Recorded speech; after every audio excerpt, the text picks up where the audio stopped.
Hello there, all. The weeks go by fast. Once again, Dennis and Julie, Dennis Prager and Julie Hartman. Hello, Have a everybody. good week. Bye, everybody. Shalom. You know what shalom actually means? Peace. Yes, that's right. It's a very interesting word because it's related to the Hebrew word shalem, which means complete. So I was recently rereading the book that you recommended to me, Mario Pei's The Story of Language, which, by the way, I've had listeners of Dennis and Julie email me at julie@julie-hartman.com, by the way. Now I don't have to say it at the end, Sean. And they have ordered that book, even though it's out of print. It's out of print, but you can find it on Amazon. But he had a section on, Semitic languages, right? Yes, Arabic right. and Hebrew. And I didn't realize that the vowels are accents. The vowels are dots and dashes. So there are only Yes. consonants in That's Hebrew right. letters? Wow. And by the way, overwhelmingly in Arabic as well. That's correct. Arabic is really beautiful to You mean look the at. script? Oh, Gorgeous. that's fascinating. Well, it's almost a design. Yes. Because in medieval mosques, for example, you don't have to. I read Arabic, but You read Arabic? you didn't know that? Oh, I'm glad you didn't know that. That's so incredible. Wait, really? Yes, You really. can read Arabic? Sweet. Yeah. Wow. I took Arabic for 3 years. I was at the Middle East Institute. I can't. The feeling I feel right now of being so unaccomplished is very overwhelming. I can't speak or write or read anything besides English. What about music? No. Oh, interesting. By the way, people should know if you give your kid a musical instrument, you are so expanding their mind. Yeah. Because it is another language. Yep. It literally, it's another alphabet. It's completely another language, and it's to me the greatest language, obviously. Well, back to the Arabic thing, just quickly, you'll find this to be interesting. I recently had Spencer Clavin on my show Timeless. We do a Thinker of the Month series, or sort of like a Observation of the Month series, which everyone should check out. And recently, we were talking about how different religions depict or don't depict God. So, for instance, in Christianity, among Catholics, it's customary to have a crucifix. But among many Protestant denominations, it's viewed as iconography to have a crucifix, so there's just a cross. In Judaism, and luckily I have you across from me to correct me if I get this wrong, you're not supposed to depict God because God is invisible, and you're not supposed to say Yahweh, but you can depict, biblical figures. Well, on the Yahweh thing, that's correct, by the way. So Jews have actually 2 steps. It's really amazing. Not only will they not say God's name as is written in the Torah or in the whole Hebrew Bible, it's 4 letters, and they will never pronounce those 4 letters. So what they say is Adonai, which means my Lord, which is why when it has God's proper name, from King James on, it's the Lord. The Lord is not the same word as God. Lord is God's personal name, the 4 letters. So you're not supposed to say Lord. You can say Lord. You But- can't you say can't what. say- I'm not even saying the 4 letters now. I thought you just did, and that's not a gotcha, but No, you mean- Yahweh? Isn't well, that... yeah, but that's not how it's pronounced. Oh, I see. That's close. Oh, I see. Okay. Well, you know what Michael Gottlieb taught me? He taught me that Hashem is my God or the God? No, the name. The name, that's what it is. So that's what I was saying. That's the second degree. So if you're not praying or reading the Bible, you don't even say the substitute Lord. You just say the name. So it's 2 degrees separation from the actual name. So, Can they hear him? I hope they hear him so that people will appreciate what I have to endure What about me? on a daily basis. I've endured it for decades. You've endured it for a year. Well, I voluntarily endure it on How long Timeless. is Timeless going on? It's been a year and 2 months. A year and 2 months? It flies. It really flies, yeah. Don't tell me about time flying. Yeah. But back to Arabic. So there's that, crucifix issue, if you will, in Christianity. There's the don't depict God or don't say God's name in Judaism. And in Islam, you are not supposed to have any depictions of God or the Prophet Muhammad. Or even Muhammad, or yeah. any other figures in the Quran. But this is the point about Arabic. And you're also not supposed to have music in mosques, which differs from Christianity and to an extent differs from Judaism. Yes, you're not supposed to have music. Double check me on that, Sean, but I'm nearly certain that's correct. But you know what? The Arabic calligraphy is sort of the art.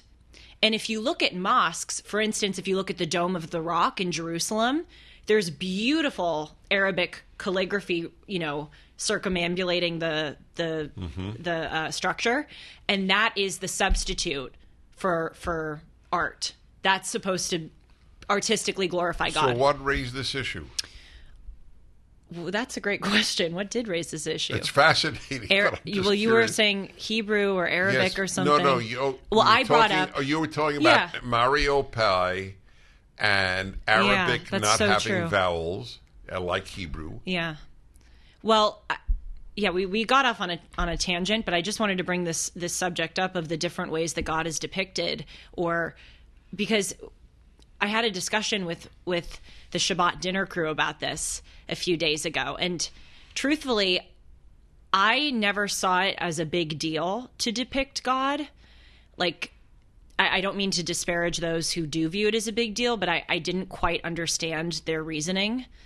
But I actually think the Shabbat dinner crew kind of convinced me that when you depict God, you're limiting. What they said is you're limiting him. That's right. But then again, I know as a well, let's say there were no ban on depicting God in let's say Judaism. What would you draw? See, with Jesus, you can imagine a human figure. Jesus came as a human, right? So, but no Christian. Well, I guess Michelangelo in the Sistine Chapel with reaching out to Adam, but nobody assumes God is this human with a beard. I mean people might imit, right? But nobody seriously imagines that. How would you depict the invisible God? Let us say there were no ban. It's not depictable. It's like, how would you draw a black hole? I guess it's the best analogy I could give. You have a black canvas? Okay, that would be God then. I know it's very powerful for me to walk into a Catholic church and see the crucifix because it immediately orients me with what the central issue is and the central sacrifice and redemption. So visually, that's very helpful for me. But as you say, you're right that depicting Christ, who was a human being, is different than depicting God.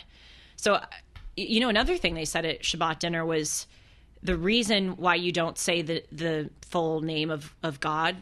We're saying Yahweh, but as you say, It's not the exact thing, is that the name, God is so powerful and so deserving of reverence that you shouldn't use his name superfluously. And that inspired me to kind of look at myself. And I do throw around the term God a lot. I'm sure I've said it. We're 5 minutes into this podcast. I'm sure I've said it. Oh my God, or dear God, or God damn. And I don't view that as disrespecting God. And as you say, one of the commandments which says, do not take the Lord's name in vain. What they mean is not literally the word. They mean don't carry. Yes, carry the name of God and say you are acting on behalf of God if you are not truly acting on behalf of him. But I think there is something to be said that we do very loosely throw around the term God just in our everyday lives with, oh my God, God damn. And maybe it is a little disrespectful. Do you want the answer on Islam and music? Okay, so Sean just looked up Islam and music. It's a very complex and controversial The matter. complex and controversial matter. Many Muslims believe that the Quran and the Sunnah prohibit music, and other Muslims disagree and believe some forms of music are permitted. Okay, so it's a dispute within the Muslim world. Fine. But it's true. I don't have any association of a mosque with music. There is obviously Arabic music. Well, the call to Muslims. prayer is musical. That's right. That's right. It is. So what were you just saying prior to that? That when that we use God's name too often. Well, first of all, God isn't God's name. So I always try to explain that to people who say, well, Dennis, when you say, oh my God, to That's a true. caller, you're using God's name in vain. But God's name isn't God. God has a name. So if people did use what people say, let's say Jehovah, that's God's name. It's not the exact way it is in the Torah. For those terribly curious, it's a Y instead of a J. That's how you would. But I, as a believing Jew, I don't say that name. But Jehovah is very close. So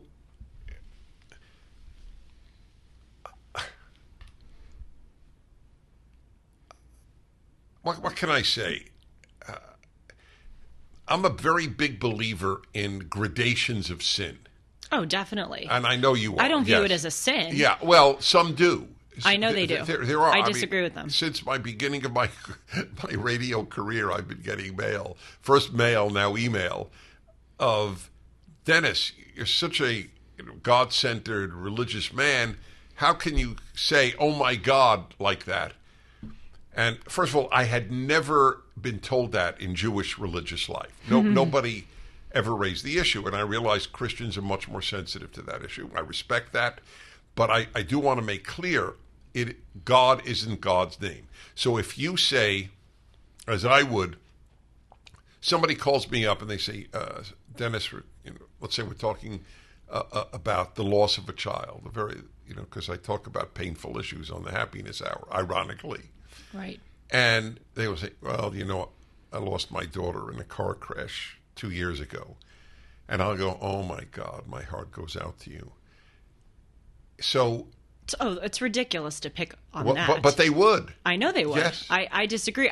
I think the reason why I'm raising this point is that one of the things I really have come to admire about Judaism through my exposure to Shabbat dinners and all of that, is that with the Sabbath, there's a ritual every week where time is sanctified, and you orient your behavior around God. You're not supposed to use. You drive, but you're not supposed to work. You're not supposed to use a lot of technology. And I want to make clear, I drive to Shabbat events, right? Synagogue and Shabbat meal, right? And you use your phone, to pull up something if you want to show us. But you really it's always related. It's always to related. A Shabbat yes. issue, right?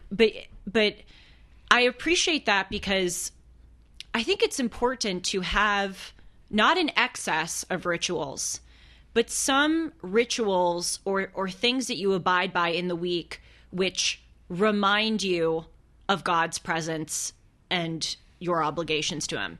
And I at least have not experienced a big counterpart with that in Christianity. Now, rituals can go way too far, but the reason I bring up this God issue is that it's just something that I'm trying to consider in my daily life, maybe not using the term God as superfluously as I do in order to give God the appropriate reverence he deserves. I think it's beautiful. I have no issue with that. Dennis Prager here with a man I have come to admire for his work. So when I asked him, what do you do? This is the title he gave, Wealth Architect. Very simply put, I am a wealth architect that helps my clients accelerate the way they grow your wealth. It's not how much you make, it's how much you keep. The Internal Revenue Code is embedded with a number of things that you can take advantage of. It's what I call playing tax chess. We take the time to play tax chess in your favor. We give our clients unbiased, independent advice across all areas in their financial life because we have no incentive to sell anything. I was taken enough and impressed enough to have you do my work. And you have, in fact, saved me a serious amount of money. CharlesDombeck.com/Prager.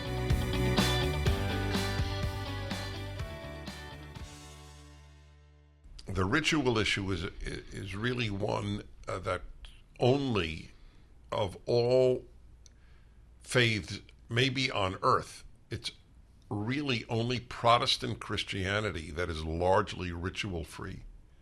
Catholicism is not, Judaism is not, Islam is not, Buddhism is not. What do you make of that? I don't make anything of it. I don't have a judgment on it. Well, I want to fill in that sentence, but I made the point only because I think people will find it interesting. Because everyone, this is the way life works. What you experience, you assume is the norm. When when I discovered this my third year in college, I was in England. And first of all, obviously, it was the first time I had been in a car on the left side of the road. And so I had to confront the very obvious. It's obvious if you think about it, but it became obvious and important to me. There's no right or wrong about which side you drive on, the left or right side. That's purely cultural, but what the way True. you grow up is the norm. Yes. So for Protestant Christians, it is normal not to have religious ritual. But it is not normal in any religion on earth, at least that I'm aware of. Well, you know who it would especially behoove to be reminded of this very important point, that you think your life is the norm? Yes. Left-wing Americans. Go on. Who excoriate the United States, who say that we are a systemically racist, patriarchal, homophobic society.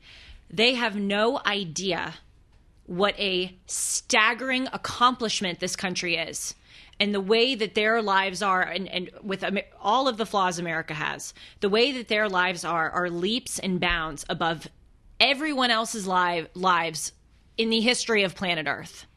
But we fall into this assumption where we just think freedom of speech, freedom of religion, as women being able to wear our hair down, go into a beauty salon, we think those things are the norm. That's right. It's true for the West generally, but certainly for the United States. Yep.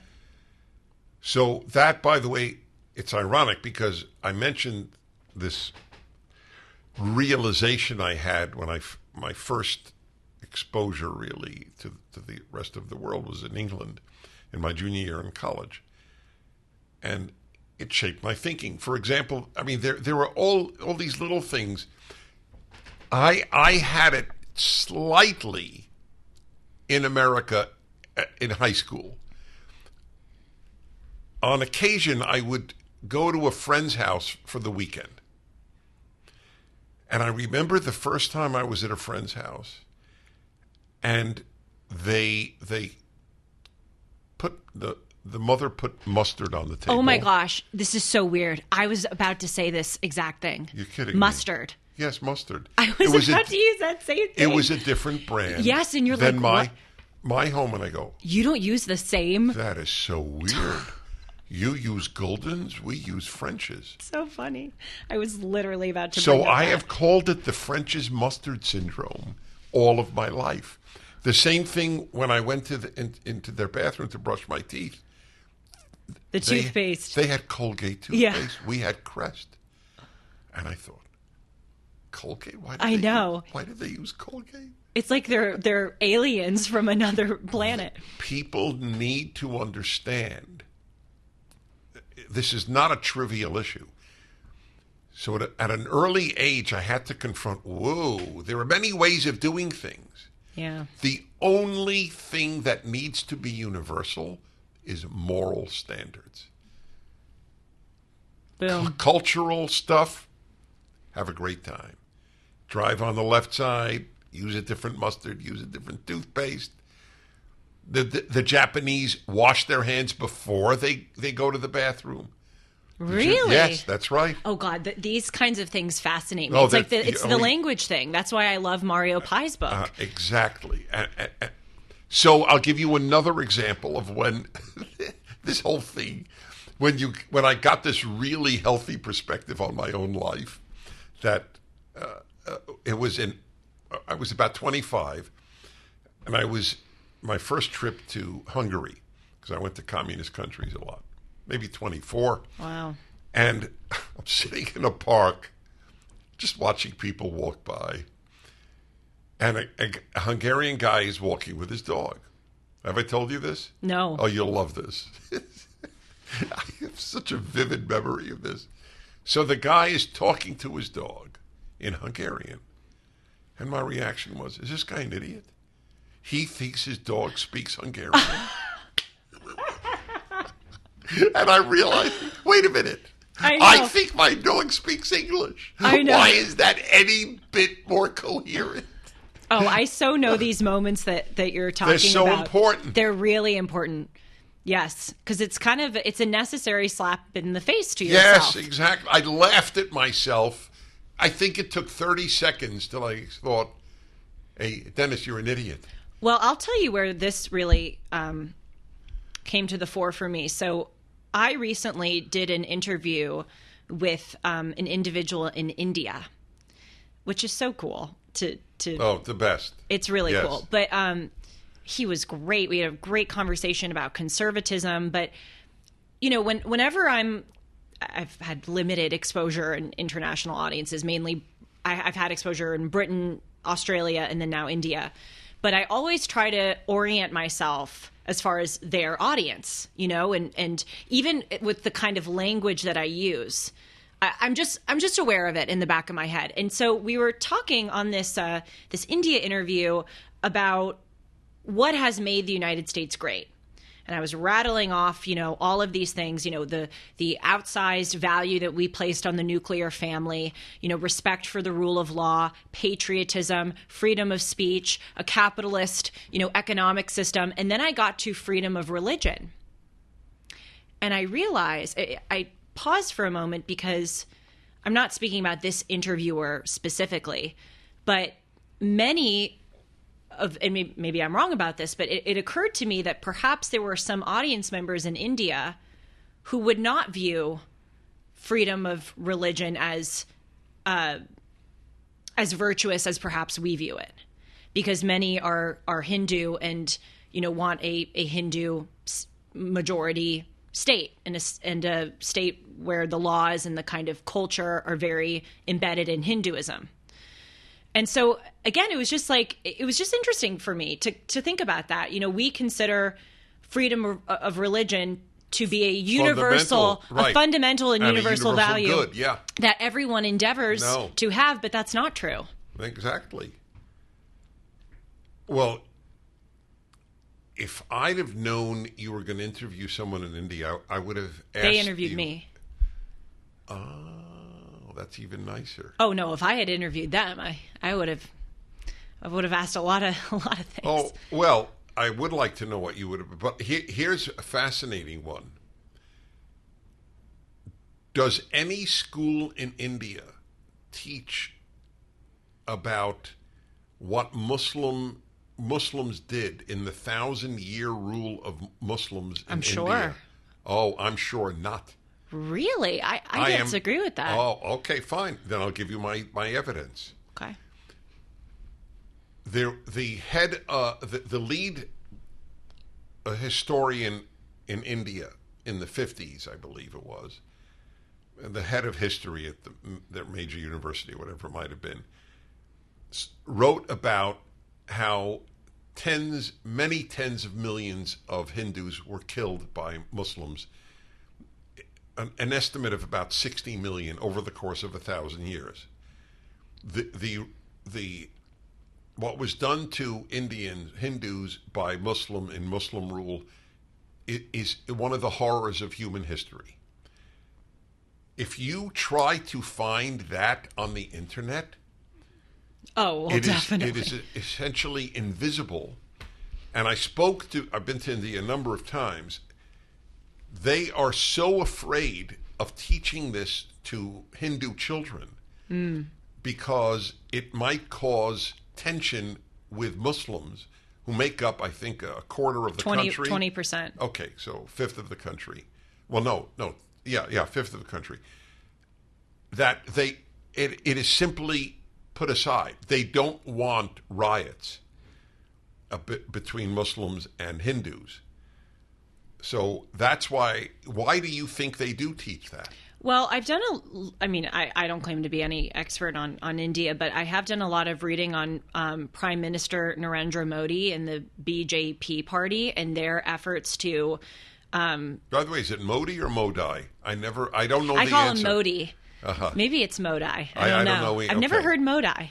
Oh, then it's... okay. I haven't heard either. Okay, go ahead. Well, he and his party are endeavoring to really make India a Hindu nationalist state. Right. They just opened this temple they just opened a temple in one of the northern provinces to honor the Hindu god Ram, and that was where a mosque stood. And in the 90s, a Hindu mob razed the mosque. There was, obviously Hindu and Muslim conflict there, and then the mosque was demolished, and then a new Hindu, Modi and the party re-erected a Hindu temple honoring the god Ram. Now, they claim that the Hindu temple stood there, and then when the Mughal Empire, the Muslim... Really? I think it's Mughal. I think it's Mughal. Well, I think it's Modi. You were saying Modi, right? So I know that. It's not Modi. I know it's Modi. You're correct, Julie. Yes, I say. What? You say you're right. It is Modi. Yeah. So. Yeah. By the way, take a look. Isn't it Moghul? Mughal, I think. Wow. What's wow? No, that I got it wrong for all of my life. If I'm wrong, I'm wrong. Anyway, go on. Well, they say that there was the Hindu, temple to the god Ram before, and then Muslims came in and destroyed it, and then... Or what is it? Mughal. Mughal. Wow. Maybe I'm thinking of Hollywood. Well, you Mughals. can read Arabic. I can't. So. Right, but I can't read Hindi. Okay.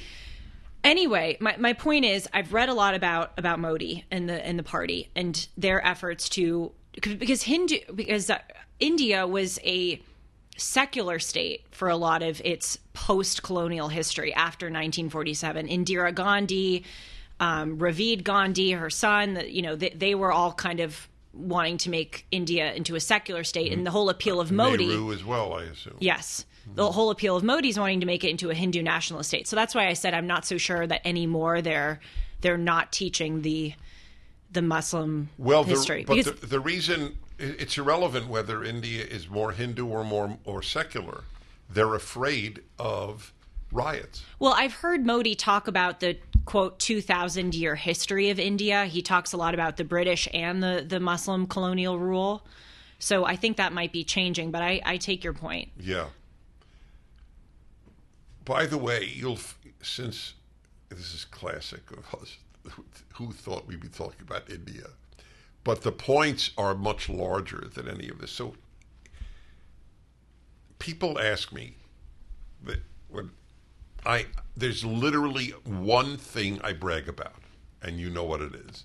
The number of countries I've visited. Yeah. It's the only thing. I thought you were going to say your fountain pen collection. I don't, because people would think I'm weird. Or at least eccentric, which there may be nothing some wrong truth with to that. Yes, I'm totally fine with it. But I'm asked, when people find out how many countries I've been to, they will ask me, so what's your favorite country to visit? The most common question I get. And there is no answer. Your answer would be all of them, I think. Overwhelmingly. But I do have two favorites to visit. There are many good reasons to buy gold and silver. Bank failures, digital currency volatility, emerging market countries trying to topple the dollar as a global reserve currency. Julie Hartman here for AmFed Coin and Bullion, Dennis's choice for precious metals. If you ask AmFed owner Nick Grovich to simplify the case for precious metals, he'll tell you that when President Roosevelt recalled the gold in circulation and paid people with paper money, they received a $20 bill for a $20 gold piece. Today, that $20 bill won't even fill half of your gas tank, but the gold piece is worth about $2,000. Which would you rather own? Now let's simplify the reasons to use AmFed Coin and Bullion. Nick has been in the industry for over 42 years, and he's proud of providing transparency and fair pricing to build trusted relationships. If you're interested in buying or selling, call Nick and his team at AmFed Coin and Bullion, 1-800-221-7694, AmericanFederal.com, AmericanFederal.com. I do have two favorites to visit, India and Israel. And I've thought many times, because this is how your mind works and my mind works. Okay, Dennis, why are they so interesting, those two countries? They would seem to have very little in common other than starting with the letter I. And then I realized they're the only two countries in the world with their own religion. The Hindu country, I'm not talking, Sri Lanka, but the Hindu country is India. The Jewish country is Israel. It's the soul country of their, yeah. Yes, isn't that interesting? So it makes for a different world. Right. Obviously, Israel and India both very westernized, but and Israel more so. But still, in religious areas of Israel, you've entered another world. And in India, I mean, you could be walking down a beautiful street in some Indian city and window shopping, and you turn around and there's a cow next to you. That doesn't happen anywhere on Earth. Oh gosh, I'm so excited to go to India one day. You got to go to India. So, But it begs the question, which was your least favorite country? Okay. Sean's a troublemaker. I actually have an answer, but I'm not saying it. oh, come on, it's Dennis and Julie. I'm sorry. It's not. If it was Why? just Dennis and Julie. Why? Because I don't want to insult a country. You wouldn't be insulting I a would. country. I would. Oh, Rhyme with. What is it? Right? I'm so sorry to do this to the listeners, but the second we're done, I'm asking you. No, I feel terrible because I say everything in public. Okay, it's okay. But the only reason is I have nothing against this particular country. I just didn't find it interesting. The people were nice. Okay. I have a guess. No, actually, I'm not going to go there. Okay. All right. Anyway. Yes. Okay. So I thought you were going to say something a little different. So I've been to Israel, never been to India, but I was amazed when I went to Israel. Dazzled, transformed, and amazed. And of course, it's because of the religious. I mean, being in Jerusalem was like being in spiritual Disneyland. It was incredibly moving to me. And when people would say this, I would have respect for it, but I wouldn't quite understand what they were talking about when people would say that you feel the holiness, but you really do feel it in Jerusalem. So there's that. But really what dazzled me about Israel were the people. I was so taken aback in the best way by their vitality. Just every, the leaders of our trip who were Harvard Israeli students, the people we'd meet at restaurants, people we'd meet up out at clubs, at lectures, anything. They were so spirited. They were patriotic. They were real. They were tough, but they were fun. And I loved that, at every single dinner or meal, you raise a glass and you go, L'chaim, to life. And I realized that's really at the center of Israelis, that they know about life in a way that Americans don't, because they have to serve in the army and they have daily threats to their existence. I mean, everyone in Israel has had a relative who has died either in the Holocaust or, fighting in the IDF, especially now in a post, October 7th world. But I realized they have texture and nuance and understanding and vitality in a way that Americans don't. Americans, at least in my view, in comparison to Israelis, were very deadened and boring. What do you make of that? There are many issues. First, let me start with the last one. Americans have become deadened. Oh yeah. Oh, absolutely. It wasn't always that way at all. The left has a deadening impact on people. Do you know, I can tell you in 2 minutes if a kid comes from a conservative home, if a kid was homeschooled, and you know what the most glaring characteristic is? They're not jaded. Oh, yeah. Jaded is deadened. So we'll put the American part aside. I like Israelis. I love Israelis. Well, you love them, and I totally get it. Often people come back, I love Israel, I love Israel, I love Israel, and I'm glad they do, obviously, and I get it. But you are right about Israelis, and they're flawed like every other human being. Of course, yes. But you are right.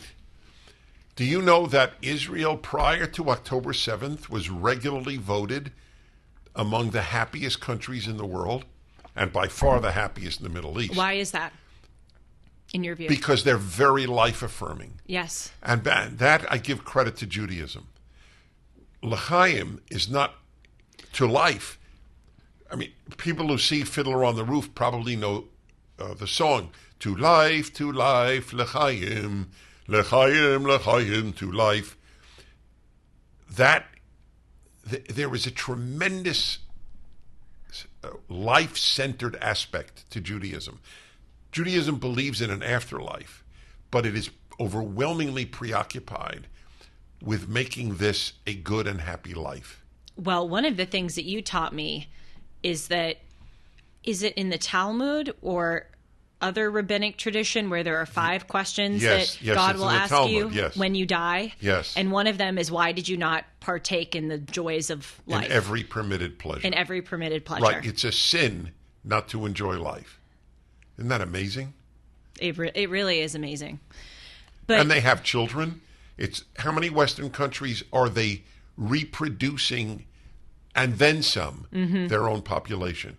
Listen, I totally agree with you about the deadening nature of the left. And by the way, I want to say quickly, because a few minutes ago I said that it would behoove left-wing Americans to know that their reality is not the norm. What I really meant was leftists. As you often say, liberals are different from leftists. And so in this conversation, I also agree that the left, as in leftist project in America, has been very deadening. However, I do think that another component of this, of our deadening, is that we have been swaddled in prosperity and security and affluence. And thank God we have been. All of us are the beneficiaries of that, but I think it has made us spoiled. Liberal, conservative, left-wing, all of us. I think it has made us spoiled and disconnected from the reality of life, and thus deadened in a way that Israelis are not. Because Israelis have daily threats to their existence. We don't, by comparison. I mean, that's changing now. You know, the reality in America with crime, with fentanyl, all of that is changing things. But you take my point that we've had it pretty damn good for the past few decades here, certainly compared to Israel. So I think that's where a lot of the vitality comes from. So, this really is an intelligent point. I mean, I feel silly saying that the point you make is intelligent. I'll take it. You make a lot of them. But what I am noting is it's a provocative point, and I'd like to affirm why you might be right, why you might well be right. Americans were much happier in the Depression and World War II than they are today. The depression rates and suicide rates are much higher today. No depression, no World War, and Americans are considerably less happy today. Okay. I have a theory about this that I feel like is a very Dennis Prager theory, and I said it on my show the other day, Timeless. It fascinates me how there are so many Americans today who view themselves as victims, and they have been through nothing. Right. And meanwhile, real victims, yes. Those in the Depression, those in World War II, right now, victims of terrible atrocities all around the world, they don't view themselves as victims. And the main person I think of with regard to this is Alexei Navalny, who, as we all know, recently died. And was recently probably killed. That's right. Thank you. That's a much, much more accurate way of saying it. He was murdered by the Kremlin. But I did this whole segment on Timeless about this guy had such humor up until the day he died. Literally Yes. the day before he died, there's a video of him in a cell with handcuffs, and he's making some joke, and it's not an act. You can really see his mirth. He's making a joke to the judge, and he goes, Mr. Judge, I was hoping that you could wire transfer some of your money into my account because I'm not doing particularly well financially in here. Like he was always kind of sticking it to them. And at his funeral, he requested that Terminator 2, the music from that movie, be played, which is it was his favorite movie. And I just love that guy because not only was he was full of life. He was full of life, and he was filled with and his humor. enemies are full of death. Well, what I said was, Alexei Navalny teaches us that humor is a weapon. They could take everything from him, his family, his freedom, his dignity, but they could not take away his spirit. And that was his weapon against them. It was the ultimate FU to the Russian regime. Anyway, my point about victimhood is, again, this, like, how does someone like Alexei Navalny not view himself as a victim, but then, the average American college student goes to pieces and thinks that they have been through unimaginable trauma because they were microaggressed? And the answer is, in a way, it's kind of a luxury to view yourself as a victim.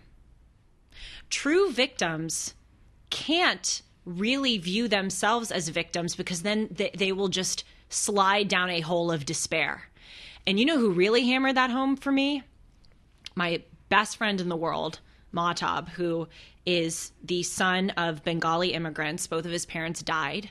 He raises his 12-year-old sister. He was an orphan before he turned 20. And he is the most happy-go-lucky, great person I've ever met. You would never know what he's been through. And I asked him once, recently, I said, how do you do this? Like, how do you not just lie on the couch and sit in a fetal position and cry after all that you've been through? And his answer to me was, I didn't have a choice. That's exactly right. I don't have a choice. I have to be there for my sister, and I have to be, like, my life has to go on. I can't view myself as a victim. Right. It's a luxury to be able to do. That's excellent. You're batting, always batting. Today you're really on fire. Really? Yeah. I don't think I was. I think it's the green dress. You think this is green? I think this is gray. Okay, so you're. I hope my wife doesn't watch this episode. Why? Because she's convinced I have color blindness. I'm convinced I have color green blindness. and gray. Sean, is her dress green or gray? Gray. Boy, I really see it as green. I'm a little colorblind. That's fascinating. I get greens and That's blues really confused. Gray? Yes. I don't see any. I will admit, I see a little bit of green in here. It's all I see is green. It's very fascinating. Anyway, this victim thing. It's everything. A woman called my show. You know how few calls I remember? And I've had tens of thousands, right? But here is one of the maybe 10 that I remember in 40 years. Woman calls me on the Happiness Hour. I even remember from where? Brooklyn. Oh, no, it wasn't Brooklyn. It was from the Philadelphia area. She called up, Dennis, I got to just tell you this. My parents, my father, what was it? I think it worked that way. Or my mother. Let's just say father. My father was, my mother was a Holocaust survivor. My father is American born. He's the depressed one, and my mother is the happy one. She lost her whole family in the Holocaust. She's the happy one. She's the happy parent. The guy who lost nobody is moody. Well, it's because when you have something terrible happen to you, you have two roads in front of you. You can either send in your resignation letter to life. That's right. Or you can keep going forward. And if you choose the latter road of continuing forward, you cannot view yourself as a victim. You don't have that luxury. Even if you are a victim, you have to think of yourself in different terms. Are you ready to lose weight, but not sure where to start? So let me tell you why not just I, but my colleagues who got me to do this, my colleagues Seb Gorka and Mike Gallagher chose PhD weight loss and nutrition. First, Dr. Ashley Lucas has her PhD in chronic disease and sports nutrition.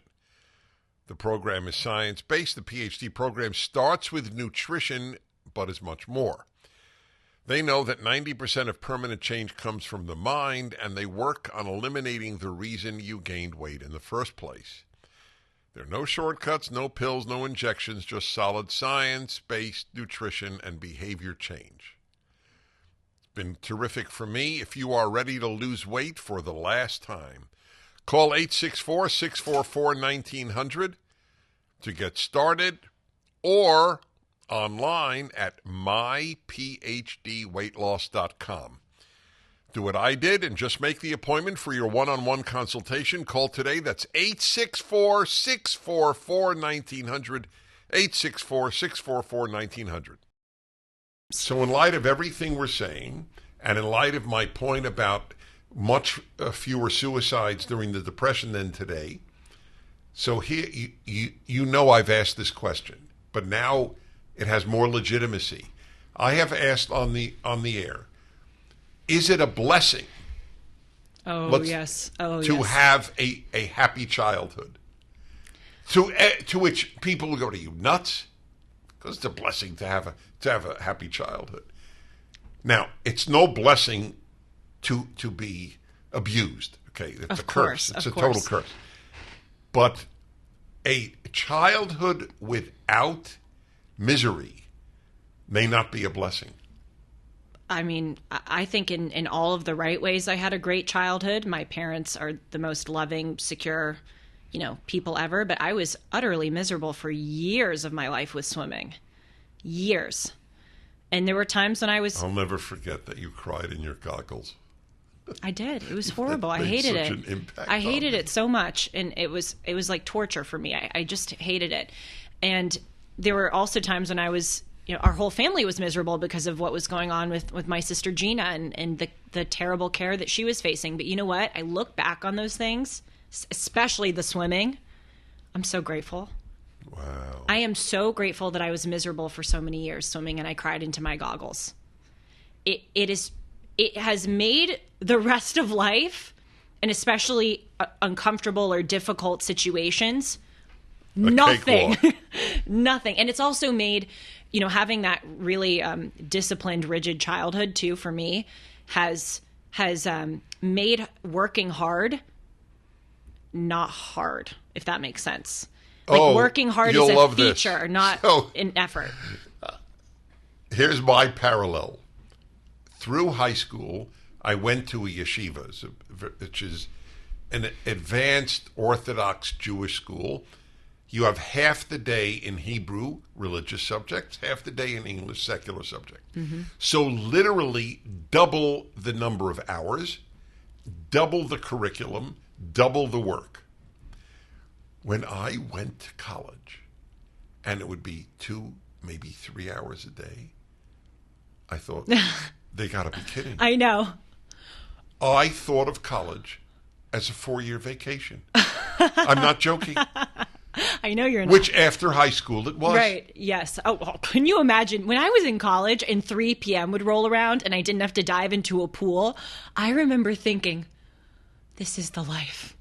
This is the best thing in the world. Yeah, I never had I didn't have to dive into a pool. I had the equivalent. But yes, so my question, if you have this easy childhood, maybe easy is better than happy. If you have this easy childhood, that's not a blessing. You don't build antibodies. Yeah. It's like if you never get a cold. It's a very good way to put it. I'll tell you another thing that I've been thinking about a lot lately. It's not a good thing to be universally liked. People, especially I've noticed people my age, really endeavor to be beloved by everyone. As someone who has very much gone through a fall from grace among many in my, there are many people, my high school community, college community, who viewed me as lovely, fantastic. And then when I became conservative and started doing this commentary, it's like, oh my God, this was not the Julie I thought I knew. How could she? I've had to face that. And let me tell you, it's strangely so liberating to not be liked. by some people. I don't seek to be. You shouldn't seek to be Well, universally at the very liked. least, you learned I can handle it. Totally. And you know what? I mean, it's a blessing for many reasons because, mainly it makes you figure out who your real friends are, and that is everything. But it kind of also gives me permission to do whatever I want because I know they already hate me. It's sort of like, well, you're off, the reservation here. You're never going to like me anyway, no matter what I do. I might as well continue forward. But here's also the thing I've come to, and this is so important. I wish I better understood this, 5 years ago.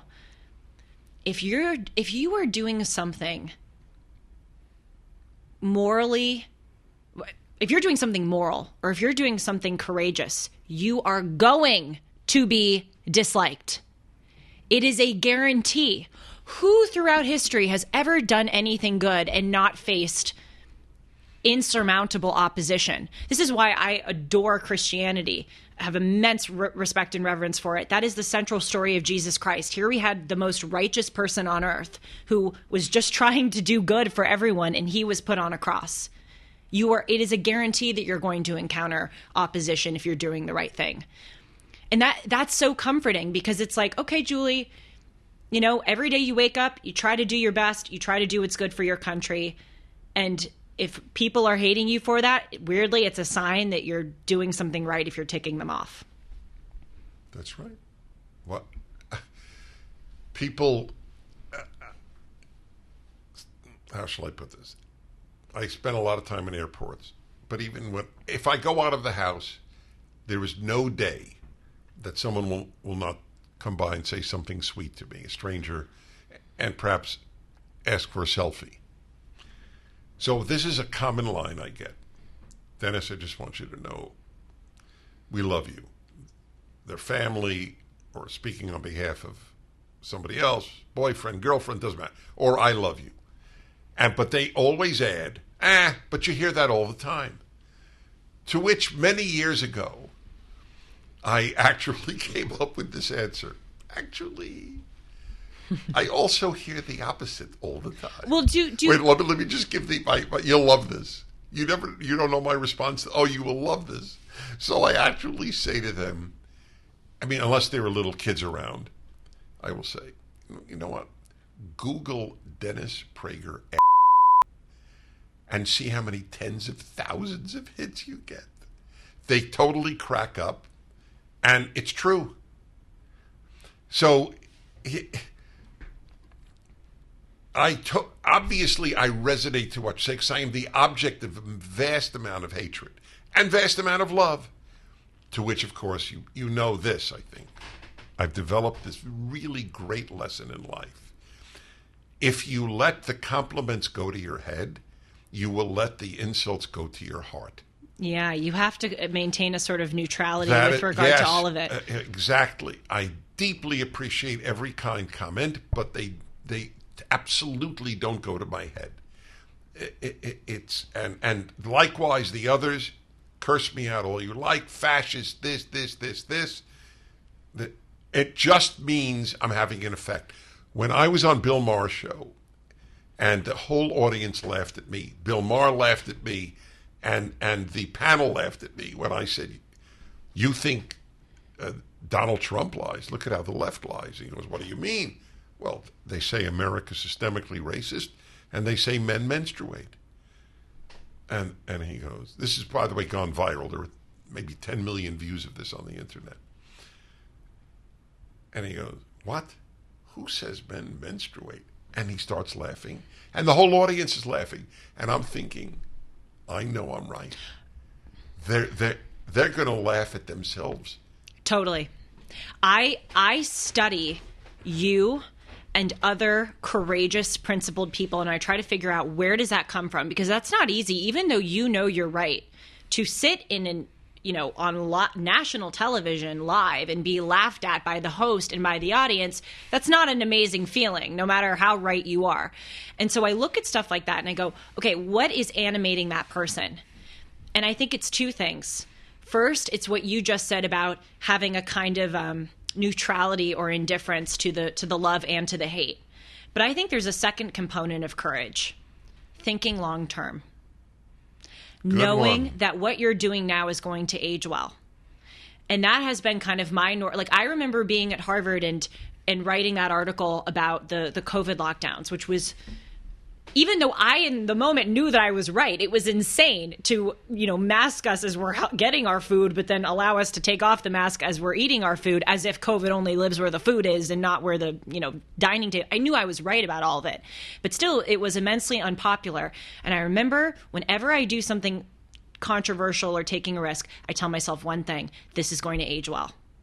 Think about that. Don't think about the here and now. Think about 3 years from now when you can go, yeah, that's right, I wrote an article about the crazy COVID restrictions, and now you see that they're crazy. I knew it 3 years ago. What? You have to think long term. Julie, you are so great today. I really don't think I'm not. No. We You don't have to get into respond. it. But thank you. Don't have to respond.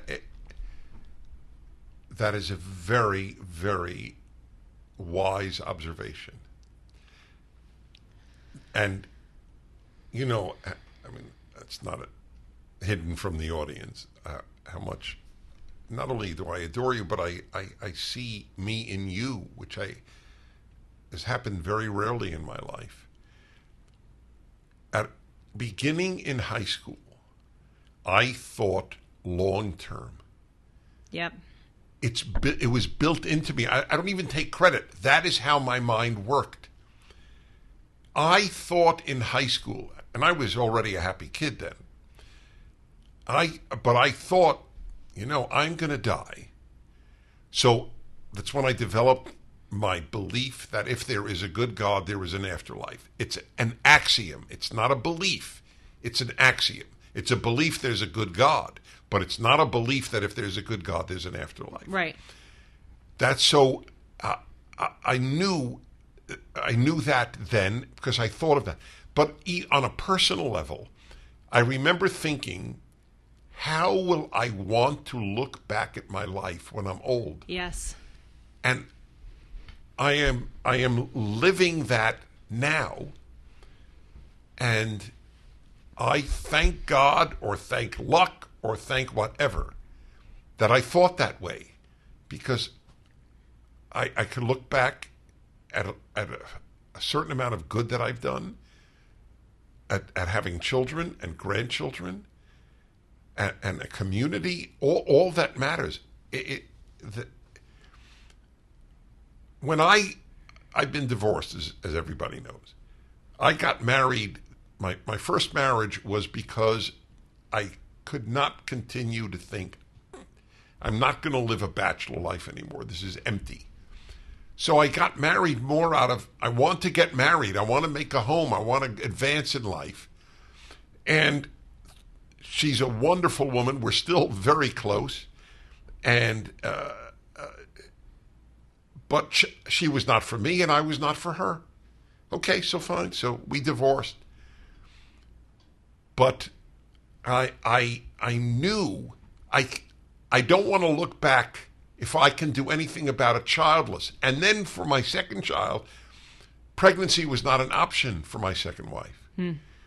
And so I said, then we'll adopt. It took me 2 seconds. And look what a blessing you got and out look of what that. Yes, exactly. But that's why when I meet young people and they're so career preoccupied, and it's not like I haven't had a good career, but I knew what really will matter in the long term.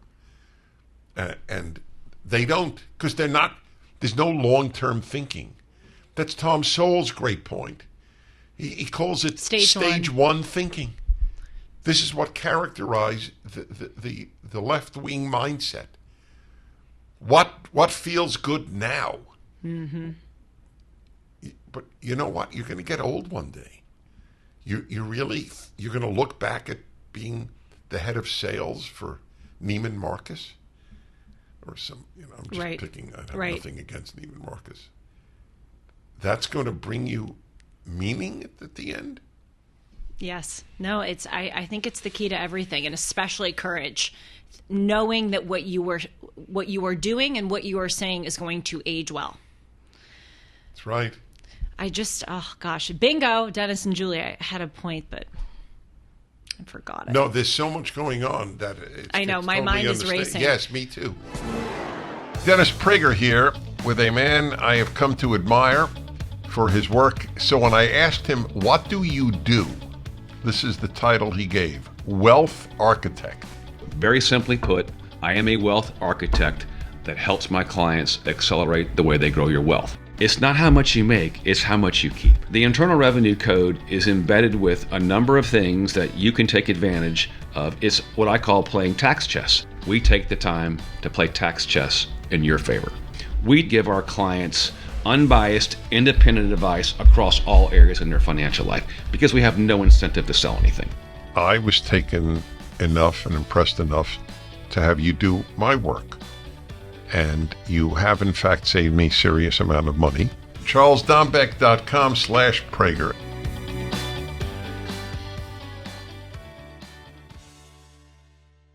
Oh. Go on. No. I'll remember it. No, I was only going to repeat that long-term thinking. You're right. That's why I said I was so admiring of your point. I never associated that with courage. I associated it with meaning. That was a very intelligent point. I think it is the key ingredient of courage, really.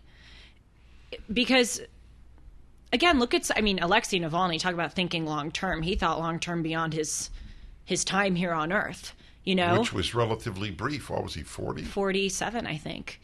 But, he thought he was going to orient his actions for what would be best for his legacy long term, and more importantly to him than his legacy was for Russia long term. But no, all courageous people, consciously or not, do that. They think long term.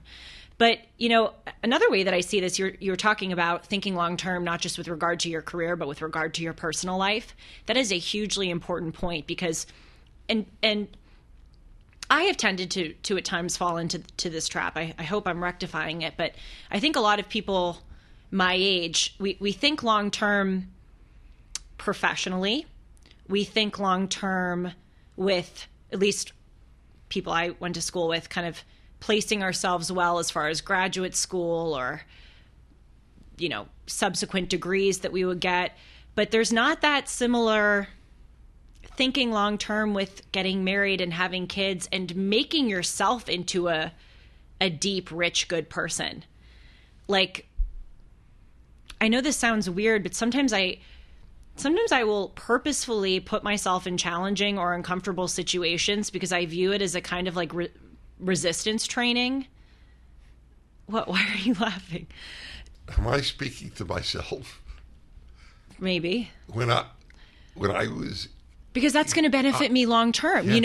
I always make it hard for myself. Yourself now. It's literally like resistance yes. training at the gym. And then later in life, when you're 30 or when you're 40, you're going to encounter a similar situation and it's going to be nothing. Why wouldn't you try to build that muscle now so that you're coasting long term? God, it's such a joy. Again, I thought if it was easy, it was probably a mistake. Oh my God, yes. I think it's a trap. I think I'm missing. No, I do this in even if Waze tells me the driving app to go home like a fast way, I'm like, no, there's something wrong with that. There's going to be an accident. I always think the easy way is a trap. I remember. And most of the time I think it is. One year, I asked a couple of friends, talking about our summer plans. So they said, "So what are you doing, Dennis?" "Oh, I'm gonna go to Europe." And I said, "You want to come with me? It's fun to travel with a friend." I said, "Well, Dennis, that sounds great. Where are you going?" I said, "Bulgaria. I give you my word." And the guy goes, "Where else?" I go, "Romania." That's so cool. Yes. You weren't my friend. Most people thought, I think I'll get some sun in Puerto Rico. Yeah. And I thought, my God, there's an option to see Eastern Europe, which nobody goes to, see communism, and I'm going to lie in the sun in Puerto Rico? Well, you know what? I think about this so much. Establishing good habits, especially in my age, is really important. And then things become second nature to you. Like I'll give you an example. Reading. I talk on the show all the time about all the books that I'm reading, but when people write into me and they go, Julie, I so admire your love of reading, it almost doesn't ring true to me, because it's like I hated reading for most of my life. I was in remedial. Oh, I didn't know that. Oh, I did not like reading. Literally until I graduated from college. Dennis, I was in remedial reading when I was in third grade. I not only hated it, I really struggled with it. But I remember thinking when I graduated, especially with this job, like, push yourself to read. And now really I'm reaping the benefits of it, because it's easier to read long passages. It's just, there are just those things, and working out is another thing. I mean, I'm not spectacular at that, but trying to establish good habits, because eventually, if you're thinking long term, they will become a fixture in your life, and they will no longer be an effort, and you will reap the rewards indefinitely. So none of this is taught anymore. Oh boy, is that a really good point. Yeah. And the reason is no wisdom is taught. Well, you know what? I actually could use your help with this. I'm trying to do a segment on Timeless about character education in American public schools, because my understanding is that up until maybe the mid 20th century, stuff like that, like character, Totally. used to be Yes, taught. Yes. So I don't know a lot about that, but you're saying it. Oh, I know a lot about it. By the way, David Brooks. No comment. But David Brooks. David Brooks, no comment. Well, because I have mixed feelings. I'm sure he has mixed feelings about me, but it doesn't matter. He wrote a piece on character education. Oh. He's a New York Times columnist. I'll find it for you, or you'll find it. Just giving a terrific synopsis. I think it was actually. I don't think in the I think Atlantic. It was, yes, in the Atlantic. Oh, I saw that. Yeah. It's phenomenal. What was it, McDuffie's Reader and other things. So I actually said, I wish we went back to early 20th century education. So what did the left do? Prager wants to teach racism. Isn't that sick? Is that what I'm referring to? Well, is that what they taught in schools? Hate people of other colors? Also, even if some of that was taught, aren't you That's allowed not- to look at the yes. good that was taught and want to Correct. pick that? Yes. But here's the problem. Many leftists, they immediately view the past as bad. That's right. Everything in the past has to be bad. There's Everything. nothing redeeming. That's right. But we are so enlightened now. Yes, we who trans the kids and give kids puberty blockers. We're the moral titans of the world. Right. Raising the unhappiest generation of young people since they took records of young people's happiness. Yep. No, I so want to do this. But here's the thing about character education. Many would say now that they're doing a character education. Yeah, because they have made character into macro issues. If you have the right opinion... that's a good point. Oh, this is a huge That's point. very, very well said. If you have the right position on global warming, Yeah. you're a good person. Not are you honest in your business dealings, or don't cheat on tests. Not if you treat other people that you meet decently. Not if you have personal integrity. Not if you want to make a family. Do you have the right position? That is true. You're right. It's macro. Yes. Because, I struggle with this because I'm a big believer in boundaries. School is supposed to have its purpose. Your parents are supposed to have their purpose, your church, etc. And we now have these blurring of distinctions where school is supposed to be parent and political education and character education, etc. So I'm in favor of, again, keeping things in their place. But yeah, I would support a good character education.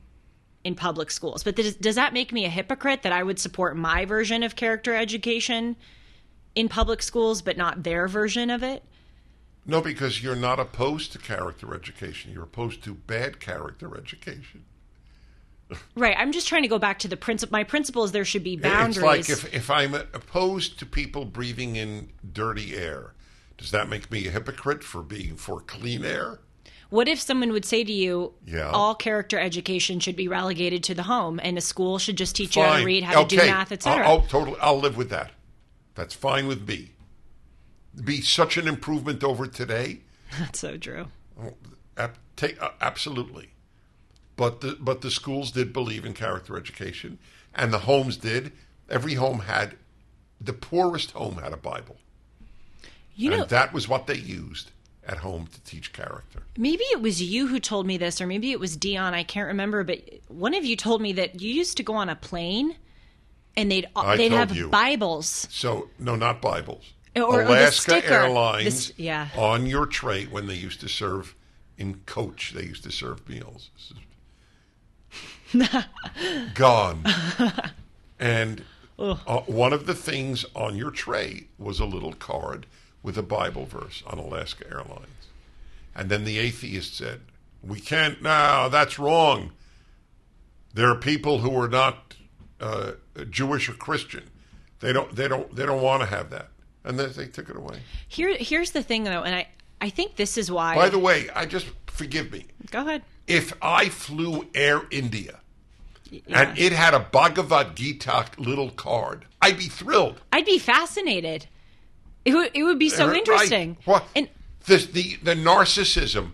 I don't believe in the Bible, so don't you dare put a Bible verse with my lunch. Boy, have I been thinking about this point you brought up lately, that no one would think twice if you went on an India airline and they had their or a Muslim airline or and they had their own text. But then we hold ourselves to far different standards than we hold others to. I'll give you another example. Patriotism. It's seen as this terrible thing in America now to be patriotic, to love your country. If you love your country, then it's assumed that you endorse all the bad things in the past that your country did. If you love America, then it means that you loved slavery. It's BS. But then you look, would anybody dispute if someone from Iran said, "I love my country"? Would we look at that person and go, "Oh, you're saying you love your country? Well, does that mean that you love, Sharia law? Does that mean that you love the morality police who killed Mahsa Amini in 2022 for having some strands of hair poke through her hijab? Oh, you love Iran? You like the subjugation of women, enshrined in law?" No one would think that. They would go, "Of course that person loves their country." So why is there this double standard? Why we who are in a comparatively free and tolerant country have to apologize for loving our country, but those in sick authoritarian countries don't have to apologize? Maybe 25 years ago, I did a show, and the topic was some college removed the American flag, and their reason was, we have foreign students, so it's not inclusive. I know. Well, that's why they don't teach Western Civ, because it's intellectually imperialist. If we went to study abroad at a French school or a Chinese school, and there was a mandatory Confucius education or Napoleonic war, would we think twice? No, because we know we're going into their territory. Even in the West, would one of these U.S. leftists who opposes the U.S. flag at a college, if they went to a Norwegian university and they had a flag of Norway, would they object? Of course not. Even a Western country, it's hatred for Americana. That's what it is. This is about as fast as Dennis and Julie. Are we done? Yeah. Well, okay. Well, I wanted to bring something up. So from bring your it book. up. Bring it up next time. We're really done? Yeah, I know, but that's a good sign. She rarely says, "Are we?" I lost track of time. I've been Googling Prager a-hole. Did people hear what he said? No. He lost track of time. He's been Googling Prager a-hole. There is How so many much. did you come up with? I have a new hobby. I know what I'm doing tonight. Oh, there is so That's much. what he's going to be doing tonight. I actually enjoy now reading stuff because I know you so well that I know how absurd it is. Oh, you mean attacks on me? Yeah, it's kind of funny. Well, it's depressing, and I don't know. I'm totally not speaking personally. It's depressing. Do you know that there is? I shouldn't even say this because it gives them publicity, but it's irrelevant. There's a whole website that is Prager instead of PragerU, PragerUrin. Now, do you understand? Sean is laughing. To say immaturity, it gives immaturity a bad name. Well, I'll leave you with this. When I was discovering my conservative instincts, that's the way I say it now. I don't say when I was becoming conservative. When I was discovering my conservative instincts, and I was so taken with PragerU, I decided to watch some videos destroying PragerU videos. Okay. Because I thought, okay, well, I'm willing to be convinced that these people are scumbags. Right. And that is what made me even more convinced that you guys were the real deal. Watching the videos trying to excoriate you, and they were intellectually shallow and immature and pathetic. That's so right. if it makes you feel any better. Thank you, yes. Yeah. But, when I see that, I think, wow. I'll tell you that it's funny. Next time maybe, because I have a whole reaction. I don't think I've ever told you when people write me, just curse me out in an email. Yeah. I have a standard response. What would your father say? Yeah. No. Are you a father? Oh, yeah, that's what it is. So we'll talk about that. Yeah. This was really special. I agree. You can reach me at julie@julie-hartman.com, and thank you all so much for your emails. It's painful that I can't respond to all of you, but I read all of them. She sends them to me. And I send them to Dennis, and they are just amazing. So keep them coming. And you can also follow me on Instagram and Twitter at Julie R. Hartman. You can follow Dennis on Twitter, right, Dennis? That's Dennis right. Prager. Yes. And on Instagram. Mostly at DennisPrager.com. On Instagram at the Dennis Prager. Really? That's really nice to hear. Every time. I'm consistent. And I'm consistent with this. Shalom. See you soon.